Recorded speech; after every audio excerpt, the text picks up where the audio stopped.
very fortunate today. This is my second day out in the mountains in 3 days. Today it's a solo effort, and I haven't done many solo efforts, or it's my first solo effort in a while. And yes, I'm breathing hard, a little bit of an uphill. But for this one, I'm going up to Moose Mountain, starting from the upper trailhead, and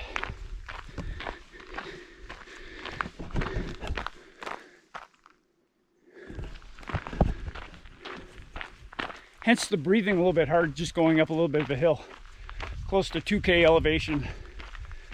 We pop back down, but then go up, looking at around 12K round trip,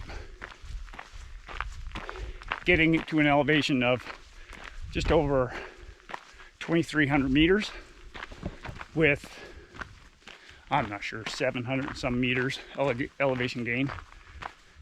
Because I know you're thinking, wait a sec here, that math doesn't add up, that much elevation gain. Well, you are correct if you take 2,300 and subtract 2,000 or so, but we go down and then we go back up a couple of times. And the reason I like doing this, I haven't done this one, and I put it on the channel,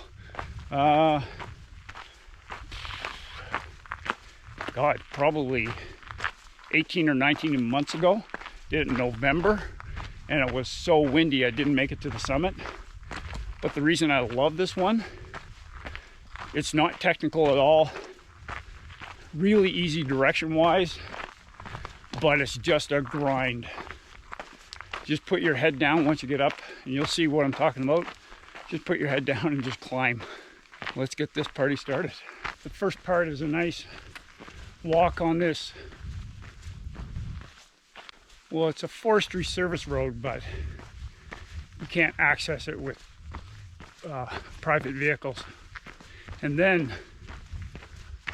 once you get about 3.5 kilometers in, I'm just about 2.5 kilometers in, it opens up,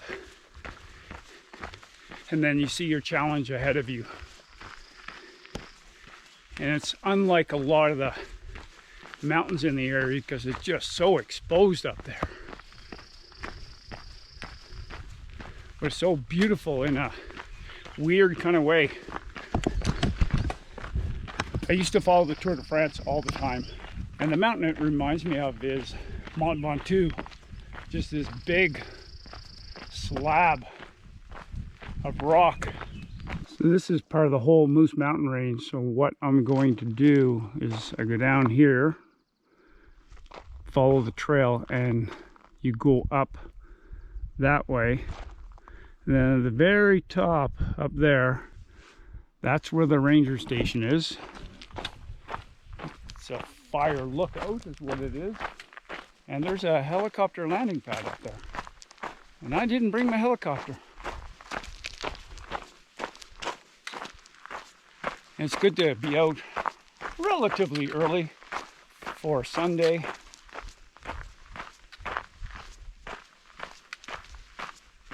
It's going to be 33 degrees in Bragg Creek, which is where I am close to, and 31 in the city of Calgary today.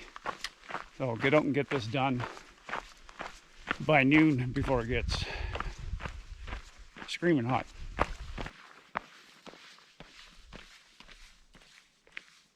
Hard to see it, but you can see the menacing switchbacks that you have to cover. Love it! Love it. It's just work, but it's worth it at the top.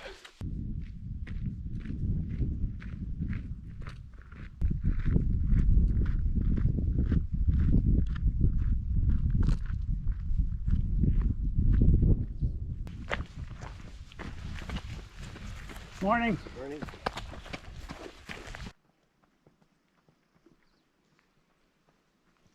You people have asked me in the past, that would be a great place to put a drone, some of these locations. There are two reasons for that. Number one, I don't have a drone.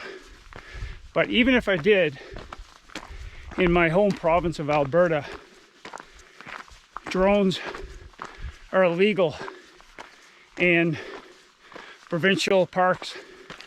So for any of my mountains, typically go in Kananaskis country, it's illegal to fly drones. And in national parks in Canada, Banff, Jasper, Lake Louise, all these places, illegal to fly a drone unless you have a special permit for filming purposes for movies and whatnot.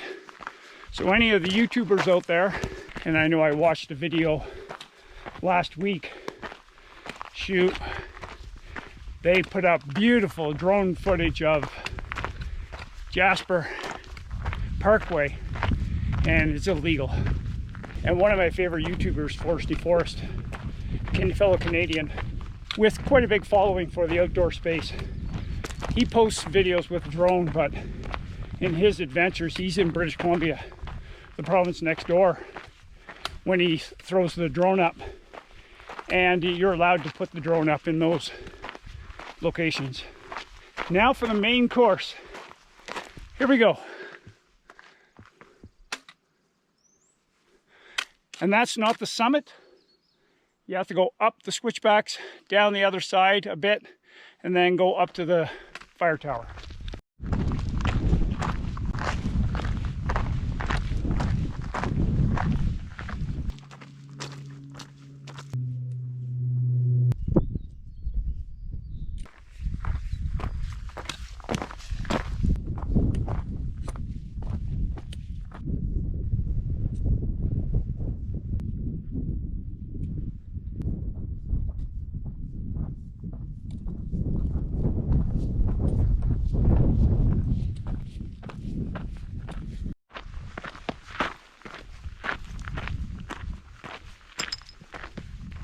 (2,200 meters). And as you can see, zero shade, which is fine by me.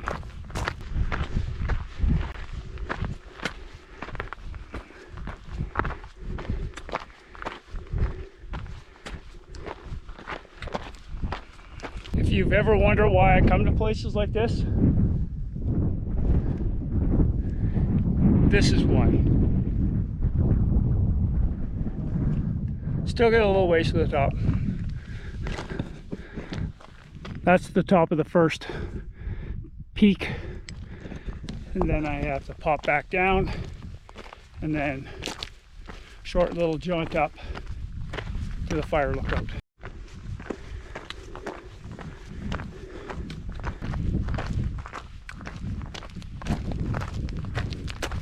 Just a little push to the fire lookout, and you will not get a better day on Moose Mountain. Typically it is very windy out here. Did I ever luck out? No bikes past this point.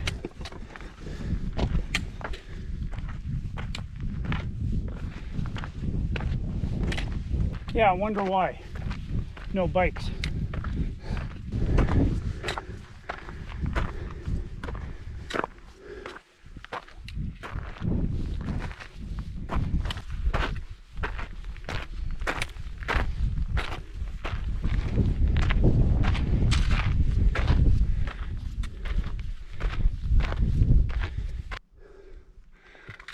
Oh, the heart's beating now.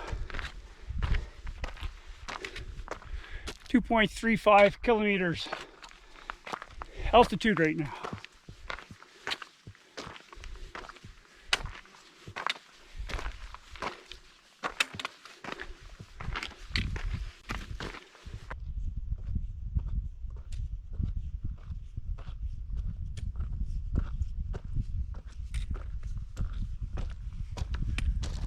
Beauty.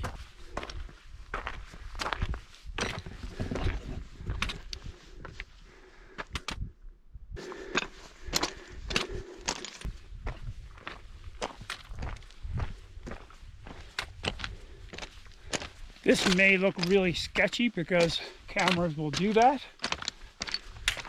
but I'm not on a knife ridge or anything here. Yes, it does drop off right here, but this is really tame here. I believe that's the helicopter landing pad.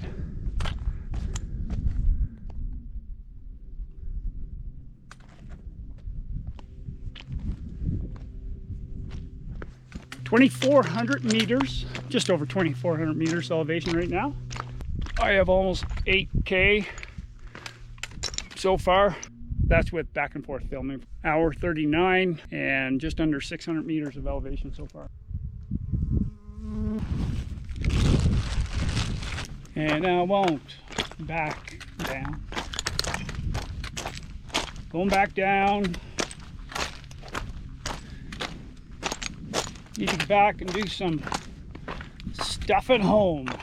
Thank my wife for letting me get out and do this crazy stuff. Nice being able to run down a bit here. This is runnable terrain. Just gotta be careful, watch your footing. But this is also part of the Iron Legs mountain races. You don't go all the way to the fire lookout, but you go to that, what I call the saddle area, and then you come back down and you start going up this, I think it's about 50K into the run. So it's just a good slap in the face. Maybe even closer to 60K into the 100K. I've never done the 100K. I tried to do it once and we had air quality index of off the charts. Ended up doing the 87, but you still have to come up this part here. And to say this is challenging after running, hiking for 50, 60K, that is an understatement. Probably end up running most of the way back. This pack is not the greatest for running, but it does the trick. Not weighted down too heavy. I want to pack extra. I could have grabbed the running pack, but just never know in the summertime if things blow in quickly. It's calling for a chance of thunderstorm later this afternoon, but you never know in the mountains. So just over a kilometer left. Oh, what a gorgeous day. Just this last uphill before we go back down into the parking lot. Thanks for following along, everyone. I appreciate everybody's support, and hopefully I can encourage at least one more person to get outside. Cheers, everyone.